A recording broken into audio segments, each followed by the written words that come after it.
ఓం నమో నారసింహాయ. సింహగిరి శ్రీచందనం ఛానల్కి స్వాగతం. భగవంతుని మనం నిత్యం అనేక కోరికలు కోరుతూ ఉంటాం. మనం కోరిన కోరిక తీరిన తర్వాత మొక్కులు చెల్లిస్తాం. తృణమో, ఫణమో, బంగారమో, వస్త్రమో ఏదో ఒకటి.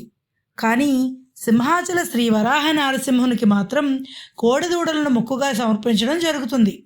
కొంతమంది తమ పూర్వీకుల సాంప్రదాయాన్ని కొనసాగిస్తూ ప్రతి ఏటా కోడిదూడలను సమర్పిస్తూ ఉంటారు. మరికొంతమంది తమడ పెద్దలని అలంకరించి తీసుకుని వచ్చి దర్శనం చేయించి తిరిగి తమ గ్రామానికి తీసుకుని వెళ్తారు. అదే కోవలో ప్రభుత్వ విప్ గణబాబు కూడా ఉన్నారు. తమ కుటుంబ ఆనవాయితీని అనుసరించి అప్పన్న స్వామికి మొక్కు తీర్చుకున్నారు.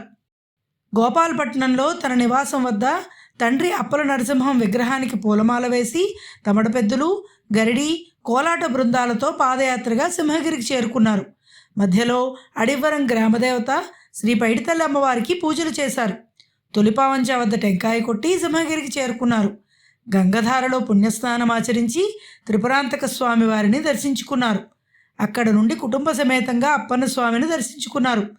దేవస్థానం అధికారులు, అర్చకులతో కలిసి ఈవో సుజాత గణబాబుకు స్వాగతం పలికి ఆలయ మర్యాదలు చేశారు.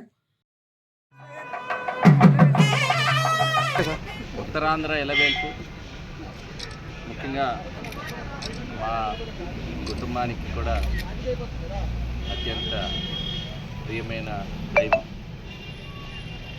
ఈ ప్రాంతంలో సింహాచల వరాహలక్ష్మీ నరసింహస్వామి దర్శనానికి అనేక గ్రామాల్లో అనేక సంవత్సరాలుగా ఒక సంప్రదాయం, ఒక తోడపెద్దిని గౌరవిస్తూ పూజిస్తూ ఆ గ్రామ దేవతగా భావిస్తూ గ్రామాల్లో తరతరాలుగా ఒక పాటలు పద్యాలు స్వామివారికి సంబంధించినటువంటి గతంలో ఉండేటువంటి వాడుక భాషలో ఆ పద్యాలు పాటలు పాడుతూ నిత్యం కొలుస్తూ ఈ కాలినడకన స్వామిని దర్శనం చేసుకోవడం అనేటువంటిది ఒక సాంప్రదాయం, ఒక ఆనవాయితీ.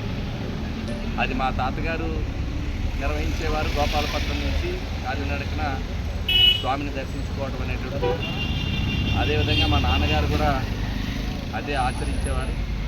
నేను కూడా గత కొన్నేళ్లుగా అది ఆచరిస్తూ ఉన్నాను.